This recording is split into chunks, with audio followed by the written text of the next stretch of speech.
శ్రీమాత్రే నమ. జయ గురు దత్తాత్రేయ నమ. ఈ వీడియోలో మనం శ్రావణ మాస విశిష్టత గురించి తెలుసుకునే ప్రయత్నం చేద్దాం. మాసాల్లోకెల్లా బాగా ఆధ్యాత్మికంగా ఎక్కువ పండగలు వచ్చేది, అందరికీ బాగా సంతోషాన్ని ఆనందంతో పాటు అదృష్టాన్ని కూడా ఇచ్చే మాసం శ్రావణ మాసం.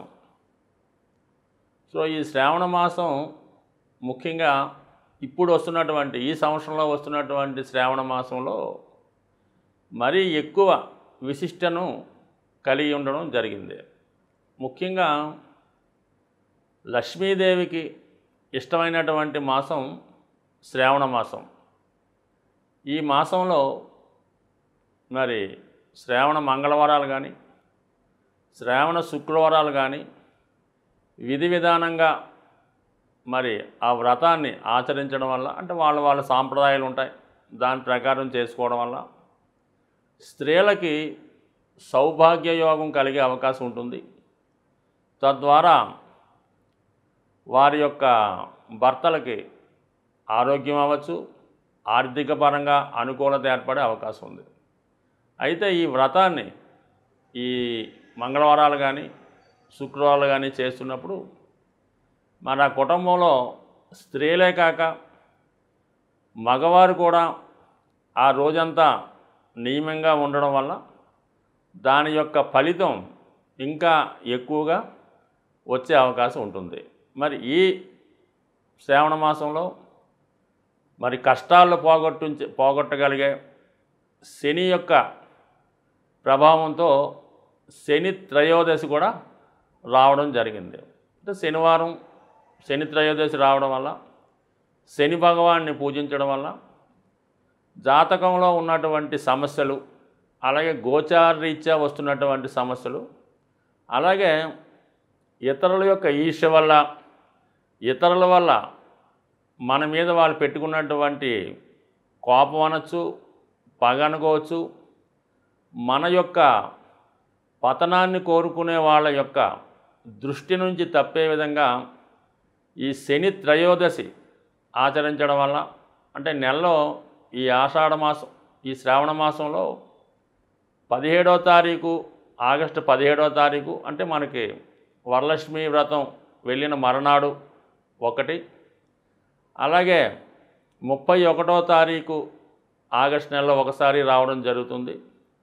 సాధారణంగా అమావాస్య ముందొచ్చే శని త్రయోదశి చాలా బలమైంది కాబట్టి మరి ఎవరైతే ఇతరుల యొక్క ఈర్ష్యకి బలవుతున్నారో, లేదా వ్యసనాల వల్ల, రుణ బాధల వల్ల, ఏదో ఒక బలహీనత వల్ల ఇబ్బంది పడుతున్న వాళ్ళకి, అలాగే మగవాళ్ళైతే చెడు స్త్రీ యొక్క ప్రభావం వల్ల కానీ వాళ్ళ యొక్క ఇబ్బందులు, అలాగే స్త్రీలైతే మరి దుర్మార్గుడైనటువంటి పురుషుల యొక్క వేధింపులకు గురవుతున్న వారు కూడా ఈ శని త్రయోదశి నాడు ఈ 2 రోజులు కూడా విధి విధానంగా నియమంగా చేయడం వల్ల 100% వాళ్ళ యొక్క కష్టాలు తొలగే అవకాశం ఉంది. ఎందుకంటే ఈ నెలంతా కూడా విష్ణుమూర్తి అనుగ్రహం ఉంటుంది, లక్ష్మీదేవి అనుగ్రహం కూడా ఉంటుంది. కాబట్టి మరి ఈ అమ్మవారి యొక్క అనుగ్రహం కావాలంటే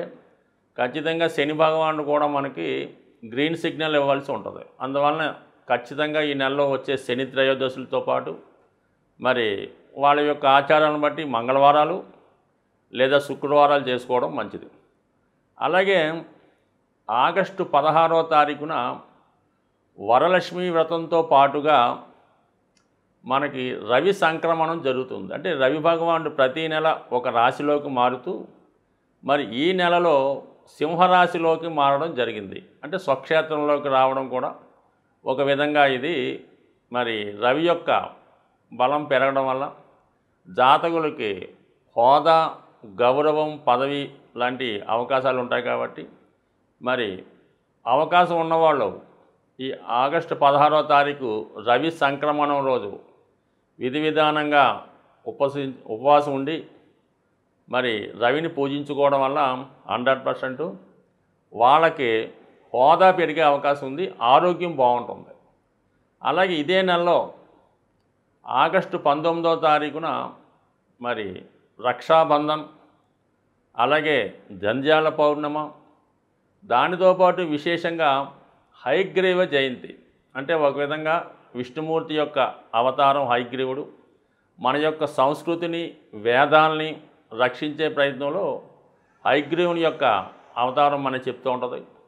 ముఖ్యంగా విద్యార్థులు ఎక్కువగా ఈరోజు విష్ణుమూర్తి ఆరాధన వల్ల హయగ్రీవ జయంతి విధి విధానంగా జరుపుకోవడం కానీ, లేదంటే మనకి సమీపంలో ఉన్నటువంటి ఏ విష్ణుమూర్తి ఆలయం దర్శించుకొని వాళ్ళు తులసి దళాలతో అర్చన చేయించుకోవడం వల్ల కంపల్సరీగా విద్యార్థులకి చాలా అనుకూలమైనటువంటి పరిస్థితి ఈ సమయంలో రావడం జరుగుతుంటుంది.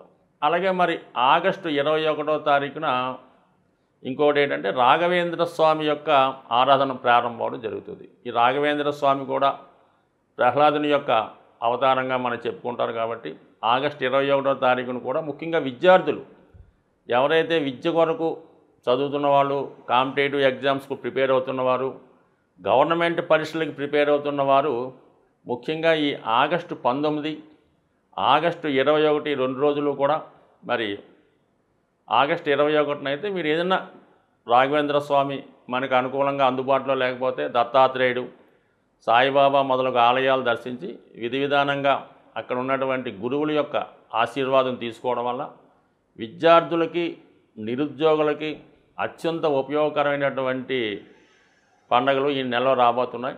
వీలైన వాళ్ళు కార్తీక మాసం ఏ విధంగా నియమంగా పవిత్రంగా చాలామంది ఉంటారో మరి ఈ శ్రావణ మాసం కూడా ఆ విధంగా నియమంగా ఉండడం వల్ల, ఒకే పూట భోజనం చేయడం వల్ల మరి ఎక్కువగా మరి దేవునికి సమీపంలో అంటే విష్ణు సహస్రనామం, లక్ష్మీ స్తోత్రం, కనకదార స్తోత్రాలు లాంటివి చదువుకోవడం వల్ల ఖచ్చితంగా ఈ శ్రావణ మాసంలో స్త్రీలకే కాదు మగవాళ్ళకి కూడా ఐశ్వర్యం, సంతోషం, ఆరోగ్యం కలిగే అవకాశం ఉంటుంది. సింహరాశి వారికి మరి ఈ శ్రావణ మాసంలో ఒక అద్భుతమైనటువంటి గ్రహస్థితి ఏర్పడడం జరిగింది. దశమ స్థానంలో కుజగురులు. ఇది ఖచ్చితంగా జాతకుని యొక్క హోదా పెరుగుతుంది. ప్రస్తుతం చేస్తున్నటువంటి వృత్తితో పాటు అదనపు బాధ్యతలు చేపట్టవలసి ఉంటుంది. ఇది ఒక విధంగా గవర్నమెంట్ అధికారులకి, రాజకీయ నాయకులకి బాగా కలిసి వచ్చే వ్యవహారం. అలాగే స్వతంత్ర వృత్తిలో ఉన్న వాళ్ళకి కూడా చాలా వరకు ఏంటంటే మీరు చేస్తున్నటువంటి రొటీన్ వర్క్తో పాటు ఇంకొక మంచి వర్క్ మీకు రావడం కానీ, అనూహ్యంగా మీ యొక్క నేమ్ అండ్ ఫేము విస్తృతంగా ప్రచారం అవడం జరుగుతూ ఉంటుంది. అంటే 10 మంది మీ యొక్క సంస్థ గురించో మీ గురించే గొప్పగా చెప్పుకునే ప్రయత్నం చేస్తారు. అయితే ఇదే మాసంలో, శ్రావణ మాసంలో ఈ రాశి అధిపతి అయినటువంటి సూర్యభగవానుడు సింహరాశి అయినటువంటి స్వక్షేత్రంలోకి రావడం జరిగింది. సో ఒక విధంగా ఇది ఆనందదాయకమైనది ఈ రాశి వారికి. అయితే వీళ్ళకి చాలా కాలంగా ఎదురు చూస్తున్నటువంటి ప్రభుత్వం యొక్క సహకారం కానీ, ఒక హోదా కానీ, కొంతమందికి ఒక బిరుదో, ఒక హానరో, అంటే బిరుదు అంటే మామూలుగా వాళ్ళు వృత్తికి ముందు ఒక గౌరవప్రదమైనటువంటి పేరు రావడం జరుగుతూ ఉంటుంది. ఒక మినిస్టరు, ఒక ఎమ్మెల్యే, లేదంటే ఎంఆర్ఓ, కలెక్టరు, అలాగా ఈ రాశిలో ఉన్నటువంటి వాళ్ళకి వాళ్ళ వృత్తే వాళ్ళకి గౌరవంగా మారి వాళ్ళ హోదాని పెంచే అవకాశం ఉన్నది. ఫర్ ది సేమ్ టైం ఏంటంటే మీకు కొంతమందికి ఆరోగ్యపరంగా కూడా అధిక శ్రమ వల్ల కొంత నలత ఏర్పడవచ్చు. సో ఇది కూడా కొంతవరకు జాగ్రత్త తీసుకోవాల్సి ఉంటుంది. బట్ ఏదైనప్పుడు కూడా ఇవన్నీ బాగున్నప్పుడు కూడా ఆర్థిక స్థితి మాత్రం చాలా ఇబ్బంది పెడుతూ ఉంటుంది. అంటే శుక్రుడు సింహరాశిలోకి రావడం అంటే సింహరాశి అగ్నితత్వ రాశి, శుక్రుడు జలతత్వ రాశి, ఈ జలతత్వ రాశి అయినటువంటి శుక్రుడు అగ్నితత్వ రాశిలోకి రావడం వల్ల ఏంటంటే మరి నీరు ఎవాపరేట్ ఆవిరైనట్టు ఈ ధనం ఖర్చు అవ్వడం జరుగుతూ ఉంటుంది. దానితో పాటు నెమ్మదిగా ఈ శుక్రుడు నీచ స్థానమైనటువంటి కన్యారాశిలోకి రావడం జరుగుతూ ఉంది. అక్కడ ఉన్నటువంటి కేతువుతో కలడం, అంటే కుటుంబ స్థానంలోనే ధనాధిపతి నీచ కేతువుతో కలడం కంపల్సరిగా ఆర్థిక పరంగా గతంలో మీరు దాచుకున్నటువంటి నిల్వలు లేదా కొన్ని విలువైనటువంటి ఆర్టికల్స్ మరి ఇటు క్యాష్గా మార్చి లిక్విడ్గా ఖర్చు అయిపోయే అవకాశం ఉంది.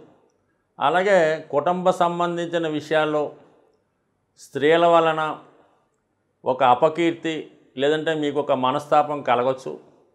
లేదంటే కుటుంబంలో ఉన్నటువంటి స్త్రీలకి అనారోగ్య సమస్యలు రావడం కానీ, లేదా వాళ్ళు ఏదన్నా పుణ్యక్షేత్రమో విదేశం లాంటి ప్రయాణాలు కూడా రావచ్చు. మొత్తం మీద ఏదైనా ఈ రాశి వారికి అన్నీ బాగున్నప్పుడు కూడా ఆర్థికపరమైనటువంటి ఇబ్బందులు ఎదుర్కొన్న కారణంగా కంపల్సరీగా ఈ రాశి వారు శ్రావణ మాసం విధి విధానంగా ఆచరించడం వల్ల మరి ఆ మహాలక్ష్మి అమ్మవారి యొక్క అనుగ్రహానికి పాత్రలు అవ్వడం జరుగుతూ ఉంటుంది. ముఖ్యంగా మీకు మంగళవారం అయితే బెటర్, ఎందుకంటే శ్రావణ మంగళవారం మరి మీకు లక్ష్మీ అనుగ్రహంతో పాటు కుజగ్రహ అనుగ్రహం రావడం జరుగుతుంది. అంటే కుజుడు ఈ రాశి వారికి బాధకుడు అవుతుంటాడు. మీకు ఎంత నేమ్ పెరిగితే మీకు అన్ని కష్టాలు ఉండడం జరుగుతుంది, ఎవరి నుంచైనా ఇబ్బందులు రావడం జరుగుతుంటుంది. అందుకని మీరు ఎక్కడ హోదా పెరిగినప్పుడల్లా మీకు ఏదో ఒక సమస్య రావడం జరుగుతూ ఉంటుంది. అది బంధువుల వల్ల అవ్వచ్చు, మిత్రుల వల్ల అవ్వచ్చు, స్వయం కృపణాదం వల్ల అవ్వచ్చు. మరి ఇవి మీరు తగ్గాలంటే ఖచ్చితంగా మీరు ఈ శ్రావణ మాసంలో వచ్చినటువంటి 4 మంగళవారాలు విధి విధానంగా పాటించండి. వీలైతే ఆ మంగళవారం రోజు హనుమానికి తమలపాకులతో పూజ చేయడం, అలాగే ఆగస్టు 16 వస్తున్నటువంటి వరలక్ష్మి వ్రతాన్ని విధి విధానంగా ఆచరించడం. ఇంకా ముఖ్యమైనది ఏంటంటే వృత్తిపరంగా మీరు ఎదుర్కొన్నటువంటి చాలా సమస్యలకు పరిహారం ఈ నెలలో మీకు దొరుకుతుంది. అది శని త్రయోదశి 17, 21 ఈ నెల ఆగస్టు నెలలో వచ్చినటువంటి ఈ 2 శని త్రయోదశులు మీరు విధి విధానంగా శివాలయంలో ఉన్నటువంటి మరి శని భగవాన్ నవగ్రహాల్లో ఉన్నటువంటి శనిగ్రహానికి తైలాభిషేకం చేయడం వల్ల ఆ రోజంతా కూడా మనం ఈ వీడియోలో చెప్పిన విధంగా నియమంగా ఉండడం వల్ల 100% మీకు శని అనుగ్రహానికి పాత్రలు అవుతారు.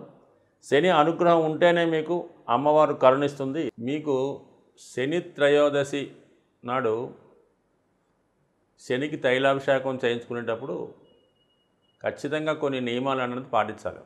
అంటే విధి విధానంగా ఆ రోజు మీరు పరిశుభ్రంగానే శివాలయంలో ఉన్నటువంటి నవగ్రహ ఆరాధన చేయడం.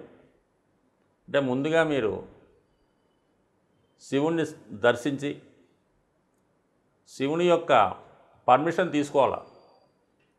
అక్కడ శివుని పర్మిషన్ తీసుకొని దాని తర్వాత మీరు నవగ్రహ మండపం దగ్గరికి వచ్చి మరి 11 ప్రదక్షిణలు చేయడం అన్నది ఆచారం.